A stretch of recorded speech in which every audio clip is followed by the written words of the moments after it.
Mas deixa eu trazer a informação sobre a manifestação do procurador-geral Paulo Gonet, porque ele fez a leitura do parecer logo após o ministro Alexandre de Moraes. E aí, na fala dele, disse ser importante punir supostos golpes pela preservação da democracia. A nossa produção separou esse trecho. Acompanhem.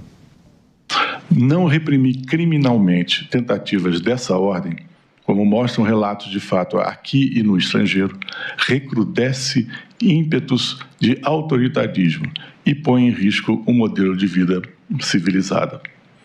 Não se pode admitir que se puerilizem as tramas urdidas e postas em prática por meio de atos coordenados e sucessivos, conducentes à perturbação social, à predisposição a medidas de força desautorizada constitucionalmente, à materialização da restrição dos poderes constitucionais e à ruptura com preceitos elementares da democracia, como o respeito à vontade do povo expressa nos momentos eleitorais.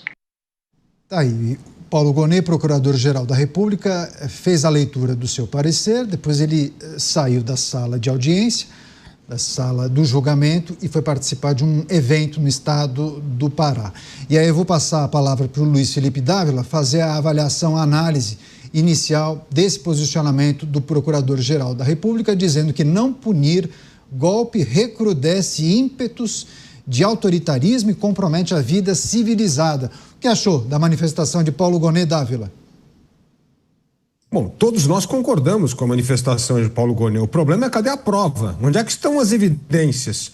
E aí é que está a diferença entre uma teoria, é óbvio, todo mundo aqui é a favor de condenar pessoas que tramaram um golpe de Estado e que efetivamente colocaram esse golpe em curso. Mas onde é que estão as provas?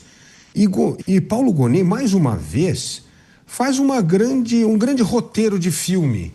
Tudo começou na data que o Mota disse que foi a maior manifestação que ele já viu na vida, 7 de setembro, lá ele pega o 7 de setembro de 21, e aí ele começa a fazer todos os acontecimentos, como de uma ordem concatenada, fazem parte desse grande roteiro que culminaria no golpe de Estado. Então tem não só o 7 de setembro, tem reunião com embaixadores, tem questionamento das urnas eletrônicas, tem a bomba no aeroporto de Brasília, tem o plano que não foi assinado, mas foi discutido, e depois tem o 8 de janeiro. Então é uma história, mas onde é que estão as evidências? Onde é que estão as evidências de que toda esta conjectura de fatos realmente fazem parte de um plano macabro para destruir a democracia no Brasil? Onde é que estão as evidências? E isso deveria ser, Canhato, o papel fundamental, central da peça de acusação da Procuradoria-Geral da República. Mas nada, na ausência de materialidade, o que teve foi uma acusação baseada na delação do ex-ajudante de ordem Mauro Cid, que, na verdade, como o próprio ministro Fux falou, foram mais de 9 depoimentos contraditórios que não dá nenhuma segurança de que aquilo é verdade. Cada vez que tem um depoimento havia fatos novos. Então, veja só, isto um ministro da primeira turma questionando a validade destas incoerências de uma delação que, na verdade, é a peça central que baseou a acusação da Procuradoria-Geral da República. Ou seja, Canhato, aqui que deveria ser uma defesa da Procuradoria de provas concretas, cabais, da existência de um golpe de Estado e por existir essas evidências cabais, é merecedora o julgamento, a condenação e aí pedir a condenação dos réus, isso sim seria o que nós... Bom, mas nada disso aconteceu. Travou rapidamente, viu, Dávila? Quer só complementar? Acho que já temos o sinal de novo do Dávila. Pode retomar e finalizar, Dávila, por favor. Então, nada disso aconteceu. Então, foi, mais uma vez, um depoimento patético da narrativa política. Você, Cristiano Beraldo, acompanhou a manifestação do procurador-geral Paulo Gonet. Em dado momento, ele diz que não reprimir criminalmente tentativas dessa ordem recrudesce o autoritarismo e põe em risco o modelo de vida civilizada. Esse é um trecho da fala do procurador-geral da República na leitura do seu parecer. Beraldo. Neto, o Brasil não é mais um país civilizado. As pessoas podem se iludir porque vivem nas suas bolhas e acham que com isso está tudo normal, mas não é. O Brasil precisa ser recivilizado. Esse é o nosso grande desafio para o futuro. No Brasil, a vida não vale nada. Aliás, os ministros e o próprio procurador enchem a boca para falar na defesa da soberania. E eu pergunto, o que fazem eles em relação à perda de soberania de vários e vários espaços públicos brasileiros que hoje são completamente controlados por organizações criminosas? Nessas áreas não há nenhuma soberania, nessas áreas não vale a Constituição Federal, nessas áreas vale a lei do crime, vale o tribunal do crime, pena de morte todos os dias. E o que fazem vossas excelências? Absolutamente nada. Assistem de longe, com distância, com medinho e com nojinho. Mas a vida real é que temos milhões de brasileiros vivendo sob influência direta desses grupos que já deram uma banana para a soberania nacional há muito tempo e seguem tocando as suas organizações criminosas, as suas organizações terroristas, sem serem incomodados. O procurador-geral Paulo Gonet falar sobre o 8 de janeiro como um grupo que utilizou técnicas de guerrilha para tomar o poder no Brasil. Técnicas de guerrilha, procurador? Ora, eu acho que o senhor, que é tão estudioso, deveria traçar um comparativo entre os manifestantes do 8 de janeiro, entre o que aconteceu no 8 de janeiro e o que fazem as guerrilhas sul-americanas, por exemplo. Compare os manifestantes do 8 de janeiro com as Farc. Compare a atuação daquelas pessoas no 8 de janeiro com o Sendero Luminoso. E aí vamos entender o que é de fato uma guerrilha.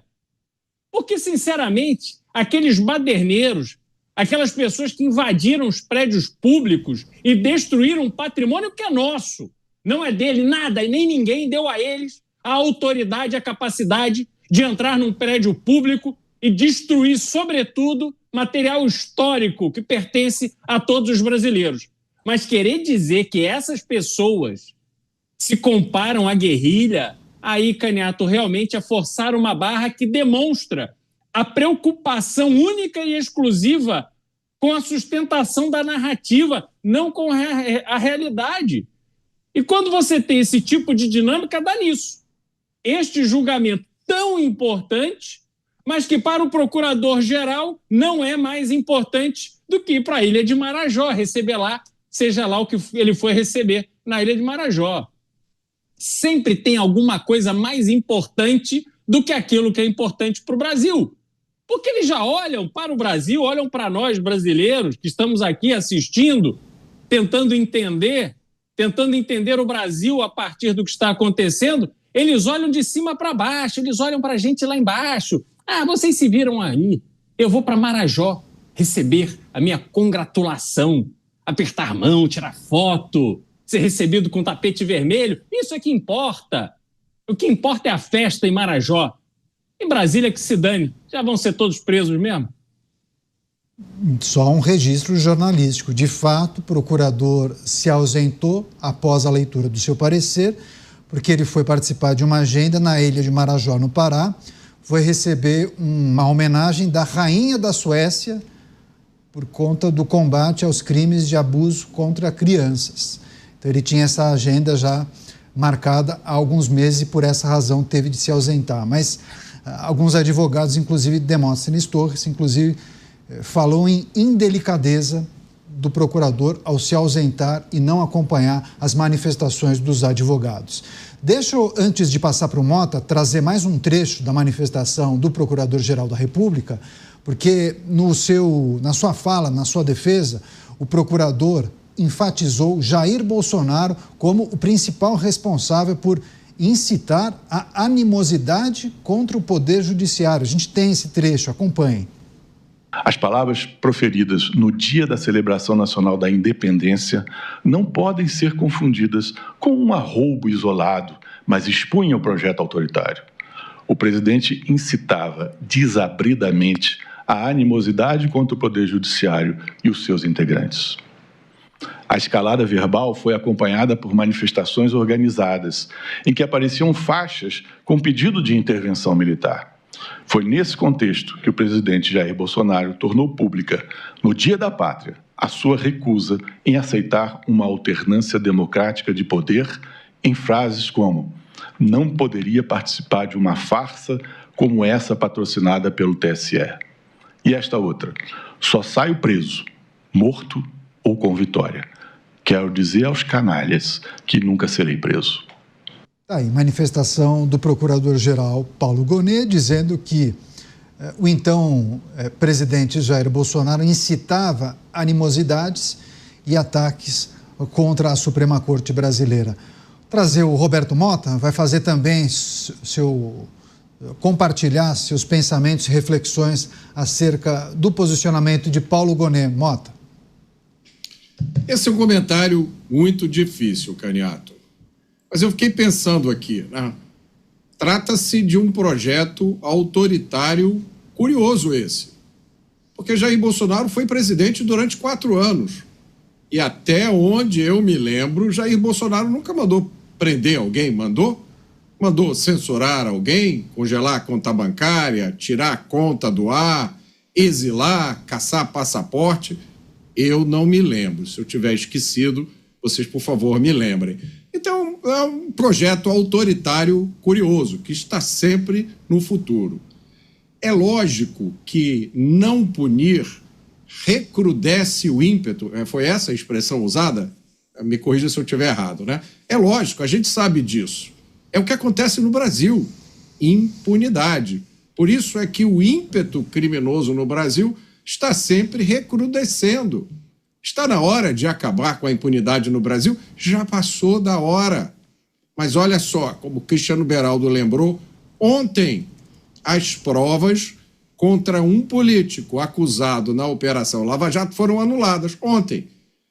Toda hora a gente dá essa notícia, né? As provas contra fulano de tal, o processo contra fulano de tal foram anulados. Mas por que foram anulados? Não interessa. O que importa é que foram anulados. Essa é apenas a anulação mais recente. Eu não consigo esquecer que aqui no Rio de Janeiro tem um político que tinha sido condenado em vários processos há mais de 400 anos. Mais de 400 anos. Está livre, leve e solto, fazendo vídeo. Existe uma lista enorme, que ocuparia esse programa inteiro, de políticos e empresários confessadamente envolvidos em um escândalo de corrupção documentado em detalhes. Mas foi um escândalo tão grande que gerou repercussões no exterior. Salvo engano, empresas brasileiras nos Estados Unidos tiveram que pagar indenização por causa desse escândalo. Salvo engano, me corrijam se eu estiver errado, não foi no Peru que um ex-presidente e uma ex-primeira-dama foram condenados por envolvimento com esse escândalo de corrupção? E agora eu lembrei, é aquela ex-primeira-dama a qual o atual governo do Brasil deu asilo, gente. Mandou um avião da FAB buscar. Eu nem vou falar, não vou perder o tempo aqui, falando das facções do narcotráfico, que sequestram cidades inteiras, agora chegaram no mercado financeiro, elas já formam um estado paralelo no Brasil. O crime no Brasil torna a vida do brasileiro uma luta diária para escapar do assalto, do sequestro, do golpe, a nossa luta para sobreviver. Tudo isso parece que é invisível aos olhos do Estado brasileiro, mas não é invisível aos nossos olhos. Pois é, quero trazer uma outra informação, porque o procurador-geral, Dávila Paulo Gonet, disse que, de acordo com a lei, para ser configurado o crime de golpe de Estado, não é necessário uma ordem oficial assinada pelo presidente. Bastam reuniões de teor golpista que foram verificadas ao longo das investigações. Deixa eu só pedir para o Dávila fazer uma reflexão, uma análise em relação a um ponto. Acho que em um outro programa ele chegou a fazer esse paralelo.